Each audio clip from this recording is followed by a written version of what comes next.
Una po sa ating mga balita, inaasahang ibayo pang uunlad ang relasyon ng Pilipinas at Amerika sa larangan ng ekonomiya. Ito'y sa pagbisita sa bansa ni U.S. Secretary of Commerce Penny Pritzker.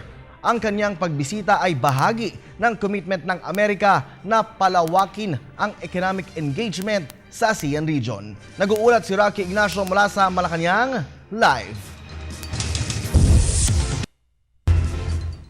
Maraming salamat, Kirby. Itinuring nga ni Finance Secretary Cesar Purisima na produktibo ang naging pulong ni Pangulo Aquino at U.S. Secretary of Commerce Penny Pritzker sa Malacanang. Ayon sa kalihim, sumentro ang pag-uusap sa pagpapalakas ng bilateral trade and investment sa pagitan ng Pilipinas at Amerika. Kasama ni Pritzker ang malalaking negosyante sa pangunguna na rin ni Ivan Greenberg, chairman ng US-ASEAN Business Council. Itong unang pagdalaw ng US Secretary of Commerce sa Pilipinas sa loob ng sa loob ng 20 taon. Inaasahan ang pagpapalakas pa ng kalakalan ng Estados Unidos sa ASEAN region kasama na ang Pilipinas. Nagsagawa ng courtesy call kay Pangulo Aquino si U.S. Secretary of Commerce Penny Pritzker kasama ang delegasyon ng U.S. Chief Executive Officers at US-ASEAN Business Council. Ang pagbisita ay bahagi ng commitment ng Amerika na palawakin pa ang economic engagement sa riyon.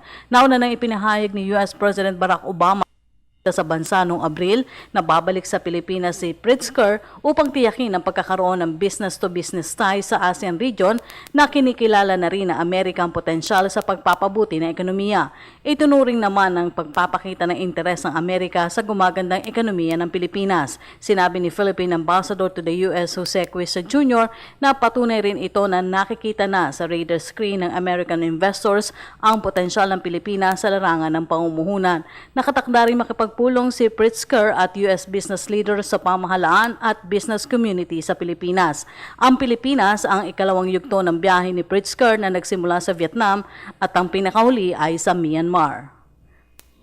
Samantala, Kirby, katatapos lamang ng regular press briefing ni Secretary Lacerda kung saan sinabi nga niya na kumpiyansa ang Malacanang sa kakayahan pa rin ni Justice Secretary Laila De Lima na sagutin ang lahat ng kinakailangan malaman ng Commission on Appointments sa pagharap nito sa makapangyarihang komisyon. Ayon kay Presidential Edwin Lacerda, hindi naman daw maiiwasan ang mahigpit na deliberasyon kaugnay na rin ng special audit report kaugnay ng sinasabing maling paggamit ng PDAF. Sakaling i-defer muli, sinabi ni Secretary Lacerda na magkakaroon ng ad interim appointment. Ilan pa rin sa mga nakabimbin na appointment ay kina DNR Secretary Ramon Paje at Energy Secretary Jericho Petilla, habang si DSWD Secretary Laila De Lima ay nakalusot na sa komite at nakatakdang humarap sa plenaryo. Narito ang ilang bahagi na naging pahayag ni Secretary Lacerda. You know, on whether she was able to answer all the concerns, I think two things. She came out and she was able to confidently respond to all those allegations, plus the fact that she is going to submit a written reply on some of the allegations raised by Senator Jingo Estrada. We would certainly hope that on the concerns, allegations raised by Sandra Cam, it was obviously by Secretary Laila De Lima. So certainly there's been heat on the part of Justice Secretary, primarily because she was the one, or rather her department was the one evaluating all these claims, all these reports on the whistleblowers' testimonies as 2007-2009 COA Special Audit Report. Sure. Insofar as At yan ang ating pag-uulat mula dito sa Malacanang sa tulong ng RTVM. Ako po si Rocky Ignacio para sa Telebisyon ng Bayan.